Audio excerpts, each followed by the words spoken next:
A blessed evening to us all. Today we reflect yet on another name, Jehovah SABAOTH.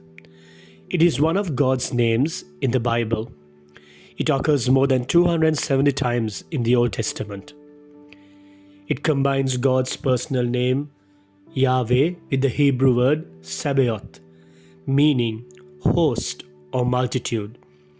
So Jehovah SABAOTH means the Lord of hosts. The Hebrew word Sabaoth often has a military connotation, such as a group of fighting men or an army, as we find in 1 Samuel 17 verse 45. Sometimes Sabaoth refers to the hosts of heaven. Psalm 148 verse 2. Picturing God as Lord of the multitudes of angels, which are numbered as 1,000 thousands and 10,000 times 10,000 in Daniel 7 verse 10. Sabaoth also is used to describe the innumerable stars in the night sky. Psalm 33 verse 6.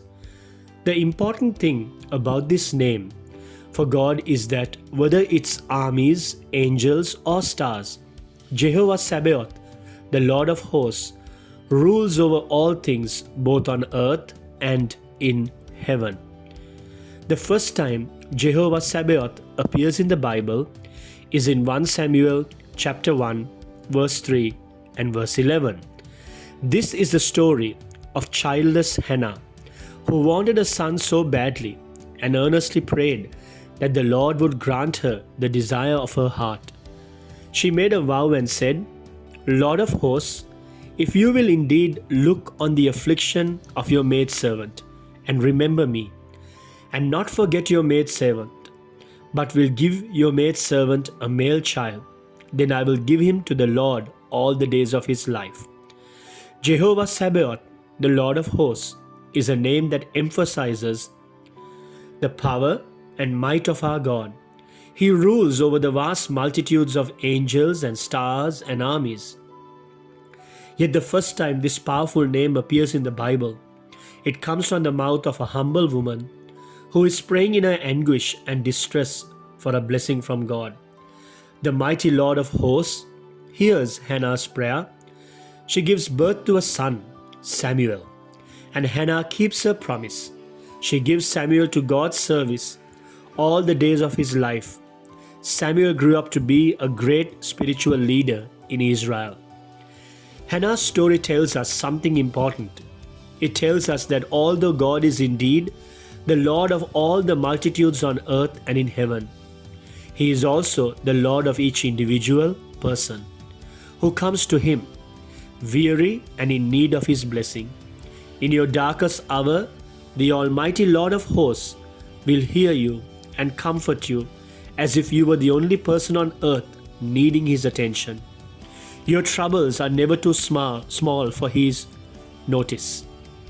Whatever your need, the Bible assures you that you can cast all your cares upon Him, for He cares for you.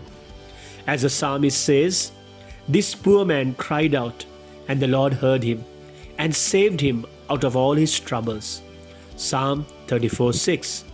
Jehovah Sabaoth, the Lord of hosts, is your Lord. Isaiah specifically identifies the Lord of hosts as our Redeemer.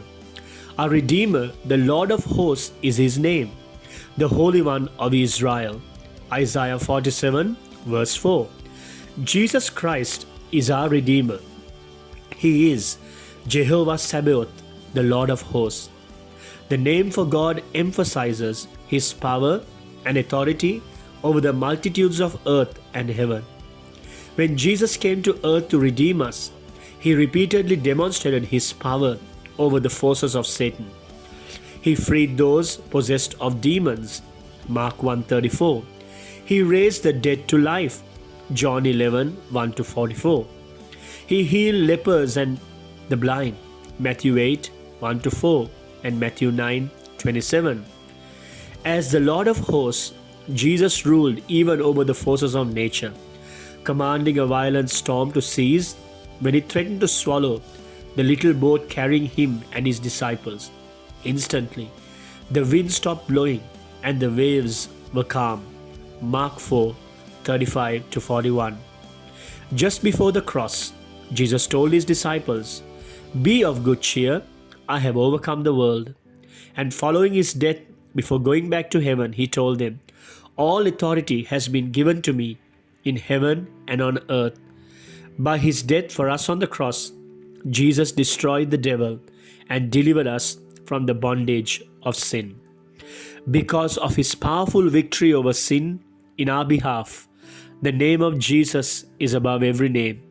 At the name of Jesus, every knee should bow, of those in heaven and of those on earth and of those under the earth, and that every tongue should confess that Jesus Christ is Lord.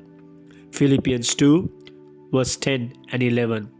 Truly, Jesus is our all-powerful, all-loving Lord of hosts, Jehovah Sabaoth.